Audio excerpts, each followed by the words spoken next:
Senator from Florida. I ask that the unanimous consent to the quorum call be suspended. Without objection. In a few minutes, we're going to vote on this resolution to begin debate on it. And what most people would think by reading it is this is a resolution to diminish the chances of war with Iran.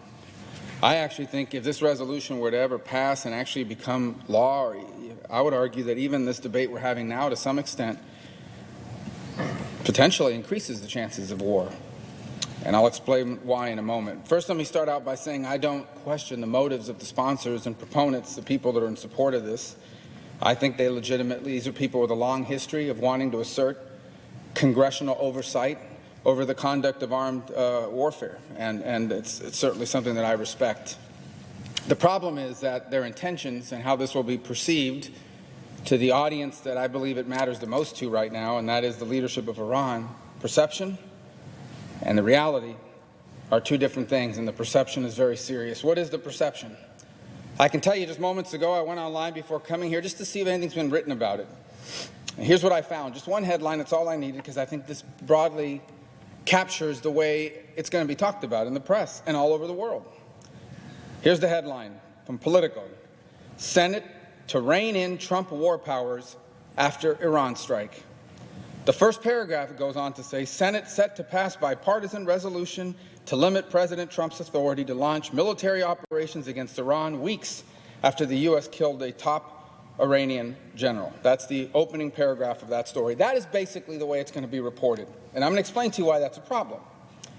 One of Iran's objectives in the Middle East is to push the United States out of the region. They don't want us in Iraq to help the Iraqis fight ISIS. They don't want us in Syria. They don't want us to have military bases anywhere in the region, including Bahrain as an example, where one of our major naval fleets is headquartered. They do not want us in the Middle East. And their strategy to drive us out is attacks conducted primarily by surrogates, meaning other groups that they have created, groups that they sponsor, groups that they arm. Their strategy is to use those groups to kill Americans.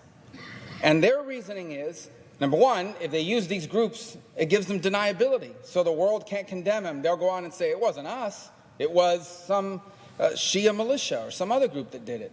So they think it gives them some level of plausible deniability. And the second reason why they do it is they calculate that if Americans start to die in the Middle East, the American people will demand that we withdraw from the Middle East. So it's a pressure tactic that they are trying to institute.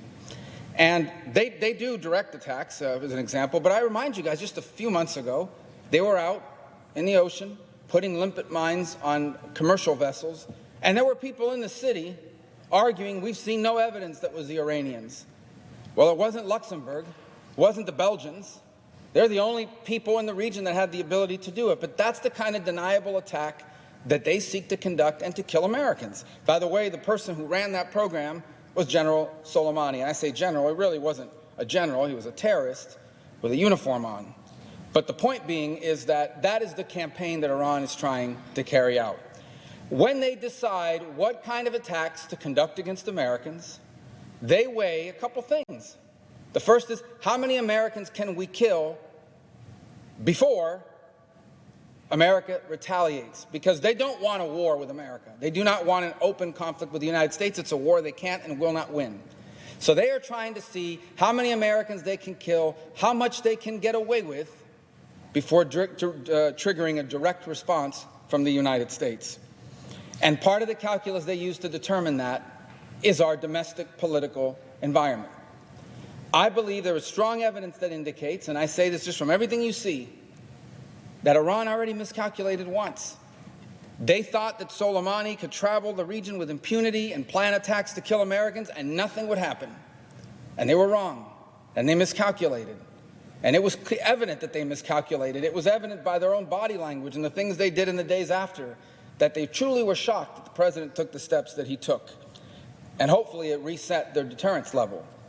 Now, we're in a period of time right now where it seems, from all indications, that Iran, at least in the short term, has decided to stand down on some of these attacks. But it's not because they've suddenly found peace in their hearts. It's because they are hoping that the political process inside of Iraq will force us to leave there. But eventually, if that doesn't happen, they're going back to these attacks. They continue to plan them on a regular basis. They continue to prepare for those attacks to happen. And what is going to happen when that moment comes and they determine, we believe that the threshold of attack, meaning the number of Americans we kill, the number of attacks we conduct, how brazen they are, we think we can get away with a certain level because in America, the president, both members of both parties, do not want him to attack us.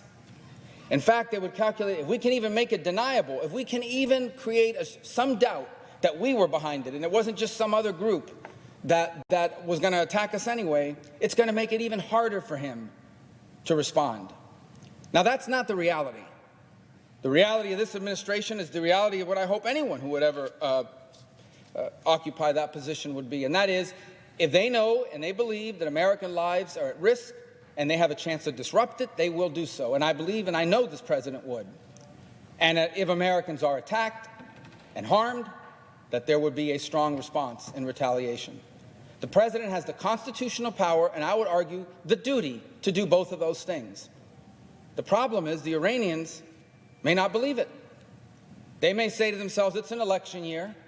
The president doesn't want to start a war. There are members of both of his parties who have, as Politico's headline says, reined in his war powers and decide that they can strike or conduct multiple strikes and terrorist attacks and miscalculate and elicit a response, a strong response, to which they would have to respond, to which we would have to respond. That is how a war starts. And that's the danger embedded in this resolution, not the intention of its sponsors, who I truly do believe, I know they're standing for a constitutional principle they believe in. They're not the problem. The problem is how this is going to be portrayed and how the Iranians are going to take it, and what it will lead them to conclude they could get away with. And that's why I say that passing this, having this go into effect, even if the president vetoes it, sends a message, whether you like it or not. And with all due respect, I say this, whether you like it or not, the message that this sends is that in America, members of both parties do not want the president to respond militarily to an attack and do not want the president to act proactively to prevent one. And that may not be the intention of the sponsors. I don't believe that it is. But that will be how it's portrayed. And that's a chance we cannot take. We are playing with fire. An Iranian miscalculation, an attack that goes beyond our red lines on what we would tolerate, is going to lead to a strong American response, to which they would have to respond, to which we would respond in kind. And suddenly, that's how you find yourself into an escalating conflict and even a war. And so I hope that those who are thinking about supporting this will rethink their position. Because while your positions might be pure in terms of your constitutional views, the foreign policy impact, the real foreign policy impact that even this debate is going to have, is to instill in the minds of some in Iran that there are certain kinds of attacks they can get away with, and the president's hands are tied by politics in Washington. And that is a dangerous proposition and a fire with which we should not play. Madam President, I yield the floor.